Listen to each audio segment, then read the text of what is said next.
की तिलक तराजू और तलवार इनको मारो जूता चार। ये देखिए पीडीए का राग अलाप रहे हैं। ये पार्टी का वो गठन करते हैं, भारतीय जनता पार्टी वाले अपने पार्टी का गठन करते हैं। आप बताइए किसी अच्छे पद पर कोई ब्राह्मण हो, कोई सामान्य वर्ग का हो, बताइए, आप बताइए। अब हम यही बता रहे हैं कि जिस तरीके से धर्मेंद्र प्रधान को हटा करके और आप देखिए धर्मेंद्र प्रधान जी को दिया गया, वो देखिए एक सम्मान भारतीय जनता पार्टी ने दिया भी है। एक ओबीसी को हटाकर ओबीसी जात के थे प्रधान जी, माननीय जो शिक्षा मंत्री जी थे, और जो शिक्षा मंत्री बनाए गए हैं नवागत शिक्षा मंत्री, वो देखिए जनरल कास्ट के हैं।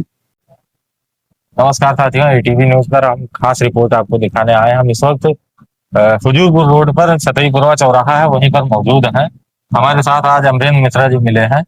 और सबसे पहले नमस्कार, आपका प्रणाम। जिस तरीके से अभिजीत दीपके जो है वो जंतर मंतर पर एक जन सैलाब लेकर के बैठे और काफी दिन तक, लगभग 36 दिन तक उनका धरना प्रदर्शन चला। क्या उस हिसाब से अब उनको हरियाणा जाना चाहिए? देखिए ये उनका मैटर है, जाना चाहिए नहीं। अरविंद केजरीवाल जी देखिए अन्ना हजारे जी के साथ में गए थे धरना प्रदर्शन करने, उसके बाद देखिए वो दिल्ली के मुख्यमंत्री बन गए। नहीं गए किसी धरने में, हम तो नहीं सुने कि अरविंद केजरीवाल जी गए हो। पता नहीं कोई बड़ा पद उनको मिल जाए, ना जा पाए, या हो सकता है चले जाए। ये तो उनकी सोच है, उनकी मानसिकता है। हम वही आपको बता सकते हैं जो सही है गलत है, क्या होना चाहिए क्या नहीं, वो भी अपना हम विचार आपको बता सकते हैं। अगला सवाल ये है कि जैसे धर्मेंद्र प्रधान जी को हटाया गया जी, और प्रहलाद जोशी जो शिक्षा मंत्री का जिनको चार्ज दिया गया है, उनके पहले उनके पास 2 चार्ज और है। इस तरीके से अतिरिक्त प्रभार शिक्षा मंत्री को दिया गया है, शिक्षा मंत्रालय का अतिरिक्त प्रभार दिया गया है। उस तरीके को आप क्या देखते हैं? एक आदमी को, जैसे आप एक काम कर रहे हैं जी, और एक बड़ी जिम्मेदारी जी, जिसके पीछे एक बड़ा विवाद हुआ हो, वो जिम्मेदारी यदि आपको दे दी जाए जी, तो उसको आप कैसे देखते हैं? एक इंसान के ऊपर इतना बड़ा वर्कलोड, ये तो अपने स्टेमिना के ऊपर है, ये तो अपनी योग्यता के ऊपर। माननीय प्रधानमंत्री जी के पास देखिए कितने विभाग हैं, माननीय मुख्यमंत्री जी अपने यहाँ उनके पास देखिए कितने विभाग हैं।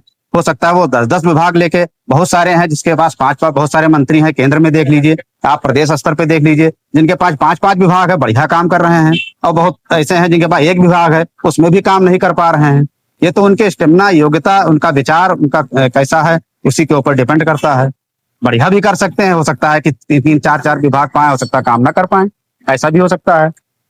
जिस तरीके से पूरे प्रदेश में, यूपी में भी, बिहार में तोड़फोड़ और इस तरीके से आगजनी की जा रही है, हिंसक देखिए प्रदर्शन, एक चीज गलत हुआ है, जो प्रदर्शन हुआ है, जो प्रदर्शन हुआ है वो प्रदर्शन हिंसक रूप नहीं लेना चाहिए। लेकिन लाखों लोगों की संख्या में कुछ अराजक तत्व आ गए थे। हम मानते हैं कि सब नहीं गलत थे, ठीक है, ऐसा नहीं है कि जितने लोग वहां प्रदर्शन कर रहे थे सब लोग गलत ही थे या सब लोग अच्छे ही थे। कुछ अराजक तत्व थे, और अगर थे नहीं तो हिंसक प्रदर्शन हुआ क्यों, गलत बयानबाजी हुआ क्यों, किसी जात विशेष पर नारे लगे क्यों? भाई वहां तो शिक्षा मंत्री के इस्तीफे की मांग हो रही थी, किसी जात के ऊपर तो मांग हो नहीं रही थी। इस जात सूचक वहां नारे लगे, ठीक है, और हिंसक रूप पथराव हुआ। ये सब गलत हुआ, नहीं होना चाहिए ये सब। आखिरी सवाल ये है कि क्या अभिजीत दीपके प्रदर्शन के लिए शिक्षा मंत्री जो पंजाब के हैं उनसे इस्तीफा मांगने के लिए क्या हरियाणा जाएंगे? चाहिए, राय तो ये है कि जाना चाहिए, लेकिन जब हम खुद नहीं गए वहां धरना प्रदर्शन में तो हम उनको कैसे कह देंगे नहीं आपको जाना चाहिए? अगर आरक्षण का जो मुहिम एक चल रही है, RHA, रिजर्वेशन हटाओ, हम अपना विचार बचा रहे हैं और किसी को अन्यथा भी नहीं लेना चाहिए इसको।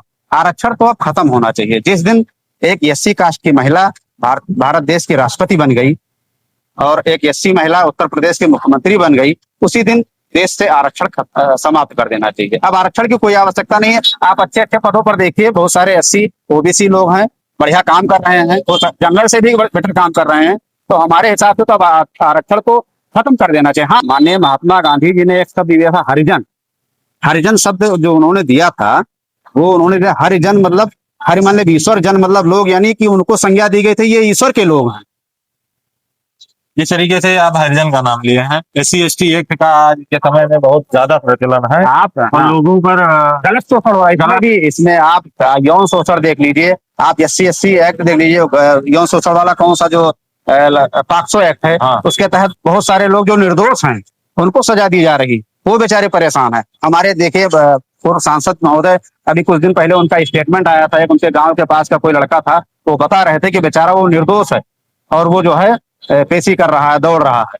तो ये गलत है, इसका दुरुपयोग नहीं होना चाहिए। कोई भी आप देखिए कुछ दिन पहले यूजीसी लागू हुआ था, तो उसमें हमने एक अपने फेसबुक आईडी पे डाला भी था कि उसमें किसी सामान्य वर्ग को नहीं शामिल किया गया था। जो उनका ये कमेटी बनाया गया था उसमें किसी सामान्य वर्ग को नहीं शामिल किया गया था। तो हमारा सुझाव भी फेसबुक पे हमने डाला था कि इस सामान्य वर्ग को भी शामिल किया जाए, और अगर जांच के तहत ये गलत पाया जाता है कि शिकायत गलत है तो शिकायतकर्ता को भी दंड दिया जाए। सबसे बड़ी चीज अपने हमारे यहाँ जो कानून का है, जैसे किसी के ऊपर 302 लग जाता है, मर्डर का केस लग जाता है, अब पता चला वो बरी और निर्दोष साबित हो, तो जो केस करता है उसके ऊपर भी ये प्रावधान होना चाहिए कि उसको भी दंड दिया जाए। ये प्रावधान नहीं।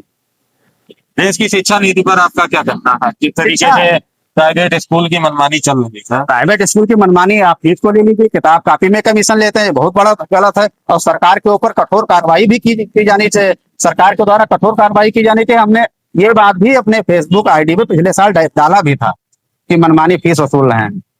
आप देखिए बहुत सारे गरीब परिवार के अभिभावक गार्जियन अपने बच्चों को प्राइवेट स्कूल में, अच्छे स्कूल में, कॉन्वेंट स्कूल में पढ़ाना चाहते हैं, लेकिन वो मजबूरी बस नहीं पढ़ा पा रहे हैं कि वहाँ की फीस ज्यादा है, तो वहाँ कापी किताब में कमीशन लिया जाता है, इस वजह से नहीं पढ़ा पा रहा। सरकार द्वारा जो आज के प्राथमिक स्कूल हैं, जूनियर स्कूल में है, अच्छे अध्यापक हैं, अगर अपने बच्चे को लोग प्राइमरी स्कूल में या जूनियर स्कूल में पढ़ाते हैं तो कोई गलत बात नहीं है। और हमारे माननीय प्रधानमंत्री जी, माननीय मुख्यमंत्री जी द्वारा ये कहा भी गया है कि अपने बच्चों को आप सरकारी विद्यालय में भेजिए पढ़ने के लिए।